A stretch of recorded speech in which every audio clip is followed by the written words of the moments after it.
দীর্ঘ 6 মাস ধরে বন্ধ থাকা রানীগঞ্জের কনুস্তরিয়ার বাসরা কলিয়ারির খোলামুখ খনিতে অবৈধভাবে কয়লা কাটতে গিয়ে দুর্ঘটনায় প্রাণ হারালেন দুজন। মৃতদের নাম বিনোদ ভূঁইয়া এবং রাজেশ তুরি। ঘটনায় আহত হয়েছেন রামপ্রবেশ বর্ণওয়াল, কারু ভূঁইয়া নামে আরও দুজন। ঘটনার পর এলাকায় যান আসানসোল দক্ষিণের বিধায়ক অগ্নিমিত্রা পল। এলাকায় গিয়ে এদিন মৃতের পরিবারের সদস্যদের সঙ্গেও দেখা করেন তিনি। হচ্ছে যে আমরা যে মানুষগুলো মারা গেছে তার পরিবারের পাশে দাঁড়াতে এসেছি, এবং শুধু দাঁড়ানো নয়, ভবিষ্যতে যাতে এরকম ঘটনা না ঘটে তার জন্য আমি যাচ্ছি এখন জিএম এর সাথে দেখা করতে। এদিন সিপিএম কর্মী সমর্থকেরা ধর্নায় বসেন এজেন্ট অফিসের সামনে। এদিন একযোগে বিজেপি এবং তৃণমূলকে নিশানা করতে দেখা যায় সিপিএম নেতৃত্বকে। বছরে 2 কোটি বেকারের কাজ দেওয়ার কথা বলেছিল তৃণমূল, তারা বছরে 2 লক্ষ বেকারের কাজ দেওয়ার কথা বলেছিল, কিন্তু সবাই জানেন ওরা কাজ দেয়নি, ওরা কাজ কেড়ে নিচ্ছে।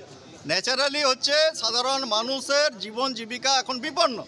যারা কাজ করছিল তাদেরই কাজ চলে যাচ্ছে, ছাঁটাই হয়ে যাচ্ছে, তারা কোনো কাজের ব্যবস্থা করছে না। আর এখন এই মৃত্যু নিয়ে রাজনীতি করার জন্য, সামনে লোকসভা নির্বাচনে কিছু ফায়দা তোলার জন্য, ওই ফটোশ্যুট করার জন্য বিজেপির এমএলএ এসেছিলেন। তো তাকে আমরা ধিক্কার জানিয়েছি, এলাকার মানুষও ধিক্কার জানিয়েছে। তাকে হচ্ছে যে কোনোভাবে বরদাস্ত করতে চায় না।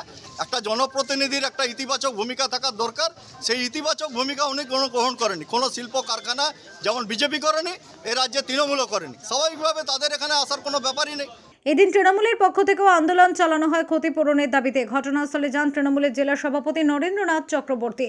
শুনেছিলাম আমাদের এখানে যারা দলীয় কর্মকর্তারা আছে তারা জানালো যে এখানে নাকি কয়লা চাপা পড়ে, তাই তো যিশু? হ্যাঁ, কয়লা চাপা পড়ে 2 জন মারা গেছেন, 2 জন ইনজিওর্ড হয়েছেন।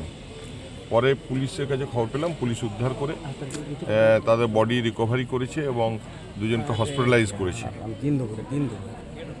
আমরা চাইবো যে এর উপযুক্ত ক্ষতিপূরণ পাক গরিব মানুষ। ঘটনাকে কেন্দ্র করে গোটা এলাকায় ছড়িয়েছে চাঞ্চল্য। ক্ষতিপূরণের দাবিতে আন্দোলনে সামিল হতে দেখা গেছে রাজনৈতিক দলের প্রতিনিধিদের। আসানসোল থেকে জয়ন্ত সাহা রিপোর্ট, ওঙ্কার বাংলা।